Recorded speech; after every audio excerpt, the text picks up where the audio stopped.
নমস্কার বন্ধুরা, প্রতিদিনের মতো আজকে আমি নিয়ে এসেছি একদম ইউনিক একটি টিফিন রেসিপি বা ব্রেকফাস্ট রেসিপি। এই রেসিপিটি বানানো একদম সহজ। ঘরে থাকা মাত্র দুটো উপকরণ দিয়ে খুব সহজে বানিয়ে খেতে পারেন। আর এই রেসিপিটি হবে একদম নরম তুলতুলে, খেতে ভীষণ ভালো লাগবে।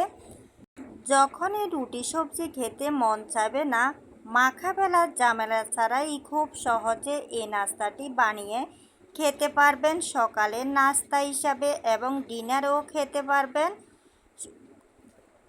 একদম তেল ছাড়া হেলদি একটি রেসিপি। তাহলে দেখতে থাকুন এই রেসিপিটি কিভাবে তৈরি করি। এই রেসিপির জন্য এখানে আমি একটা কাপ মেপে একটা বলের মধ্যে 1 কাপ পরিমাণে আটা নিয়েছি। আপনারা চাইলে আটার পরিবর্তে ময়দা দিয়েও এই রেসিপিটি তৈরি করতে পারেন। এবার দিয়ে দিলাম আমি হাফ কাপের মতো সুজি, দিয়ে দিলাম স্বাদ মতো লবণ। এবার দিয়ে দিচ্ছি আমি 2 চামচ পরিমাণে দুধ পাউডার। এখানে আমি চিনি ব্যবহার করব না, আপনারা চাইলে এখানে অল্প একটু চিনিও ব্যবহার করতে পারেন। আমি আজকে এই রেসিপিটি একদম চিনি ছাড়াই তৈরি করে দেখাবো। দিয়ে দিলাম আমি 1 চামচের 4 ভাগের 1 ভাগ বেকিং পাউডার। এবার শুকনো উপকরণ ভালো করে একটা কাঁটা চামচের সাহায্যে আমি মিশিয়ে নিচ্ছি। এই রেসিপিটি যদি একবার তৈরি করে খান, বারবার খেতে মন চাইবে। সব উপকরণ আমি খুব ভালো করে মিশিয়ে নিয়েছি। আপনারাও অবশ্যই এই রেসিপিটি তৈরি করার আগে এভাবে শুকনো উপকরণ খুব ভালো করে মিশিয়ে নেবেন। এবার অল্প অল্প জল দিয়ে খুব ভালো করে আমি একটা ব্যাটার তৈরি করে নেব। জল আপনারা একসাথে দিতে যাবেন না, তাহলে ব্যাটারটা পাতলা হয়ে যাবে। তাই অল্প অল্প জল দিয়ে ব্যাটার তৈরি করে নিতে হবে। এই ব্যাটার একদম পাতলা হবে না, তবে একদম গাঢ় হবে না। দেখতে পাচ্ছেন বন্ধুরা এই ব্যাটার আমি কিভাবে তৈরি করছি। একদম স্কিপ করবেন না, স্কিপ করলে কিন্তু আপনারা বুঝতে পারবেন না যে এই ব্যাটার কিভাবে তৈরি করছি।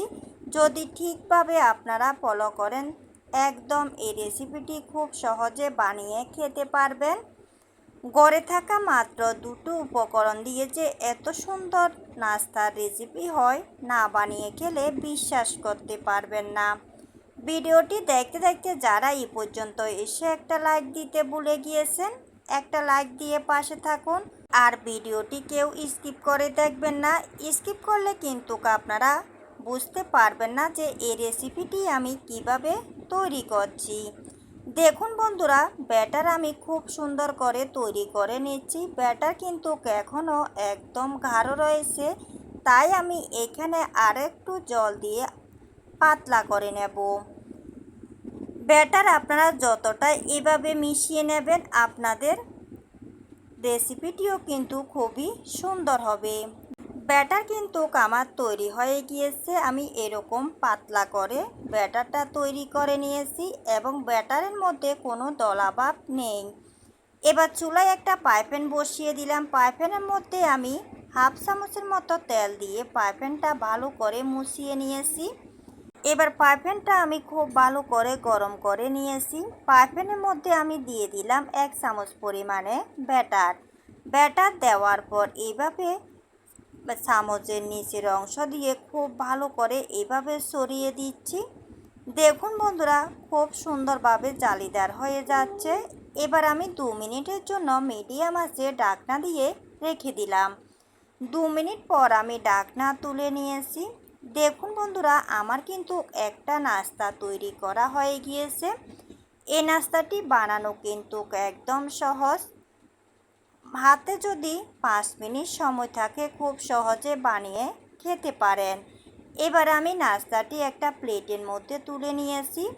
আবারও আমি 1.5 চামচ পরিমাণে ব্যাটার দিয়ে দিলাম। ব্যাটার দিয়ে এভাবে সরিয়ে দেবেন, তাহলে নাস্তাটি খুব তাড়াতাড়ি হয়ে যাবে, একদম সময় লাগবে না। যখন তেলে ভাজা বা রুটি বানাতে মন চাইবে না, তখনই এই সহজ এই রেসিপিটি বানিয়ে খেতে পারবেন। মাত্র 5 মিনিটে তৈরি করতে সবাইকে দিতে পারেন। বানানো একদম সহজ, ঘরে থাকা মাত্র 2টি উপকরণ দিয়ে খুব সহজে বানিয়ে নেওয়া যায় এবং খেতে ভীষণ টেস্টি হয়। এ গরমের জন্য একদম হেলদি একটি টিফিন রেসিপি। এই নাস্তাটি বানিয়ে আপনারা সকালে ব্রেকফাস্টেও খেতে পারেন এবং ডিনারও খেতে পারেন। গরম গরম চায়ের সাথে বা যে কোনো বাজি দিয়ে খেতে কিন্তু ভীষণ ভালো লাগে। মাখাবেলা ঝামেলা ছাড়াই কিন্তু খুব সহজে তৈরি করে খাওয়া যায়। এভাবেই আমি এক এক করে সব নাস্তাগুলো তৈরি করে নিচ্ছি। দেখতে পাচ্ছেন বন্ধুরা, নাস্তাগুলো কতটা সুন্দর হচ্ছে। আপনাদের হাতে যখন সময় কম থাকবে, খুব সহজে এই নাস্তাটি তৈরি করে বাচ্চাদের টিফিনেও দিতে পারেন এবং ব্রেকফাস্টেও খেতে পারেন। আর এই নাস্তাটি যদি একবার তৈরি করে পরিবারের সবাইকে খাওয়ান, প্রতিদিনে বানিয়ে দিতে রিকোয়েস্ট করবে। দেখুন বন্ধুরা, পাইপেনে দেওয়ার সাথে সাথে কিন্তু খুব সুন্দর করে জালিদার হয়ে যাচ্ছে। 2 মিনিট যদি আপনারা এইভাবে ঢাকনা দিয়ে রাখেন, খুব তাড়াতাড়ি এই নাস্তাটি হয়ে যায়। এভাবেই আমি এক এক করে সব নাস্তাগুলো ভেজে নেব। আজকে আমি এই রেসিপিটি শেয়ার করেছি একদম তেল ছাড়া। আপনারা চাইলে এখানে অল্প একটু তেল দিয়েও এই নাস্তার রেসিপিটি তৈরি করে নিতে পারেন।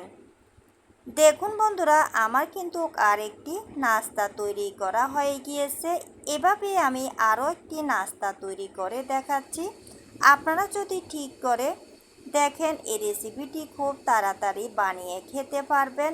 একদম রুটি বেলার ঝামেলা ছাড়াই অনায়াসে বানিয়ে নিতে পারেন।